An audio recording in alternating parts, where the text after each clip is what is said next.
Bill Russo, a spokesperson for former Vice President Joe Biden, responded combatively to the blowback over various photos of the possible 2020 contender interacting awkwardly with women, calling some of the images smears and forgeries that have existed in the dark recesses of the internet for a while. The vice president has issued a statement affirming that in all the many years in public life that he has shaken a hand, given or received a hug, or laid his hand on a shoulder to express concern, support, or reassurance, he never intended to cause discomfort, Russo said in a statement.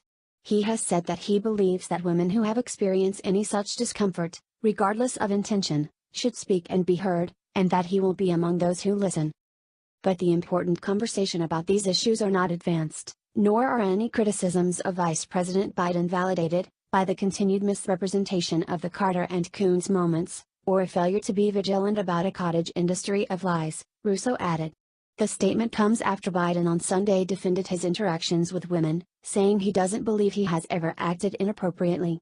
Yet a Nevada politician's assertion that the former vice president's kiss on the back of her head made her feel uncomfortable prompted some Democrats to question whether the 76-year-old is too out of step with his own party to run a successful 2020 presidential campaign.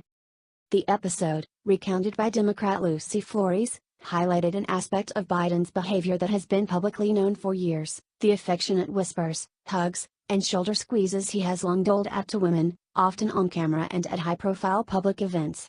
In a moment of national reckoning over sexual harassment and the treatment of women by powerful men, some Democrats said Biden's actions have taken on a new light. Appearing Sunday on CNN's The Lead, Flores affirmed the former vice president's treatment of women was disqualifying as a presidential candidate. For me, this isn't the only problematic thing. I think his response and the way in which he handled the Anita Hill hearing was completely inappropriate and lacked empathy and frankly lacked accountability, saying he wishes there was something more he could have done, she told host Jake Tapper. I think it's again, a complete lack of accountability.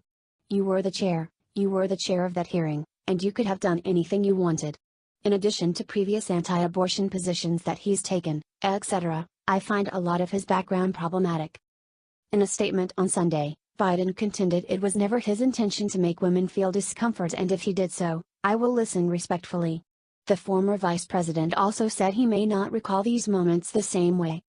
I will fight to build on the work I've done in my career to end violence against women and ensure women are treated with the equality they deserve, Biden's statement reads. I will continue to surround myself with trusted women advisors who challenge me to see different perspectives than my own.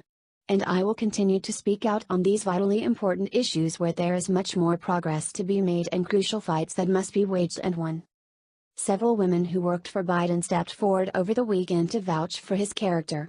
And Stephanie Carter, the wife of former Defense Secretary Ash Carter, disputed characterizations of her interactions with Biden during her husband's swearing-in ceremony. Pictures of the then vice president whispering in Carter's ear and placing his hands on her shoulders ricocheted across the internet at the time. After the swearing-in, as Ash was giving remarks, Biden leaned in to tell me thank you for letting him do this and kept his hands on my shoulders as a means of offering his support, wrote Carter. But a still shot taken from a video, misleadingly extracted from what was a longer moment between close friends, sent out in a snarky tweet, came to be the lasting image of that day. I won't pretend that this will be the last of that picture, but it will be the last of other people speaking for me, she added. However, none of Biden's potential rivals defended him following Flores' allegations. Senator Elizabeth Warren, DMA, said she believed Flores and that Biden needs to give an answer about what occurred. Senator Kirsten Gillibrand, DNY, said, Lucy Flores felt demeaned, and that is never okay. If Vice President Biden becomes a candidate, this is a topic he'll have to engage on further. In a Sunday interview with ABC News this week, Senator Amy Klobuchar, DMN, said she has no reason to doubt Flores' account. I have no reason not to believe her, she said. And I think we know from campaigns and from politics that people raise issues and they have to address them, and that's what he will have to do with voters if he gets into the race. Biden has been warned by advisors that his past statements and actions, including his long history of hugging and showing affection to women, would face fresh scrutiny in the 2020 campaign.